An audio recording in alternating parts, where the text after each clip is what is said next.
golaha horumarinta qaranka ayaa shirkii labaad ee sanadkan 2019 ku yeeshay magaalada Garowe ee xarunta dawladda Puntland kaasoo furmay March 5 2019 socdayna ilaa 7 March oo ah maanta 2019 shirkan ayaa diiradda lagu saaray dhowr arrimood oo aad muhiim u ah kow geedi socodka qorshaha horumarinta qaranka iyo ahmiyadda ka soo baxday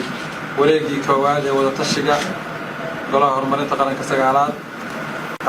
qorshaha horumarinta qaranka sagaalaad labo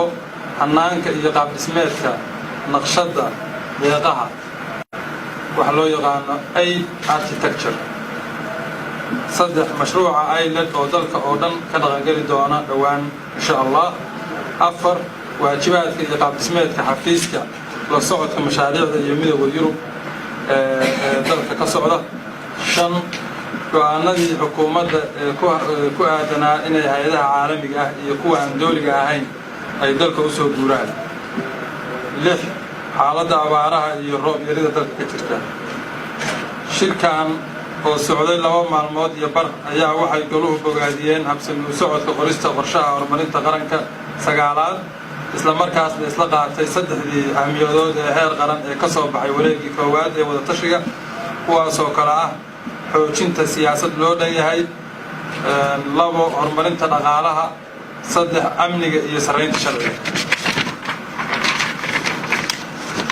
sidoo kale wuxuu goluhu isla qaatay lagama maarmaannimada in dib u eegis lagu sameeyo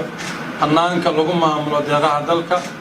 si taas loo helo wuxuu goluhu go'aansaday in shirka soo socda ee madasha iskaashiga Soomaaliya loo yaqaano Somali Partnership Forum la horgeeyo nuqul xambaarsan sida uu noqonayo qaabka ama habka loo maamuli doono deeqaha caalamiga ah taasoo ay goluhu soo diyaarin doonaan soona bandhigi doono insha Allah goluhu wuxuu u mahadcelinayaa dhammaan saaxiibada Soomaaliya ka caawiya arrimaha gargaarka horumarinta iyo dib u dhiska dalka waxaa sidoo kale goluhu isku raacay kow in ahmiyad gaar ah la siiyo lana dardargeliyo dhammaystirka qorshaha horumarinta qaranka labo in shirka xiga ee golaha horumarinta qaranka lagu qabto caasimadda dowlad goboleedka Galmudug Dhuusamareeb saddex in shirka horumarinta iyo dib u dhiska Soomaaliya Somali Development and Reconstruction Facility laga dhigo wareegto laguna qabto caasimadda dalka iyo caasimadaha dowladaha xubnaha ka ah dowladda federaalka ah afar in shirka soo socda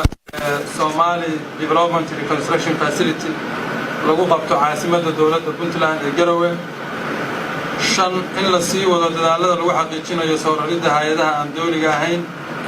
lana hubiyo dhaqangelinta go'aankii xukuumadda federaalka ee ka soo baxay 4 Oktoobar 2018 ugu dambeyntii goluhu wuxuu walaac weyn ka muujiyay roob yarida sanadkan guga iyo abaaraha dalka ka jira sidaas awgeed wuxuu baaqu dilayaa hay'adaha iyo saaxiibada caalamku inay si degdeg ah gacan uga geystaan xaaladda abaareed ee dalka ka jirta wabillahi tawfiiq wa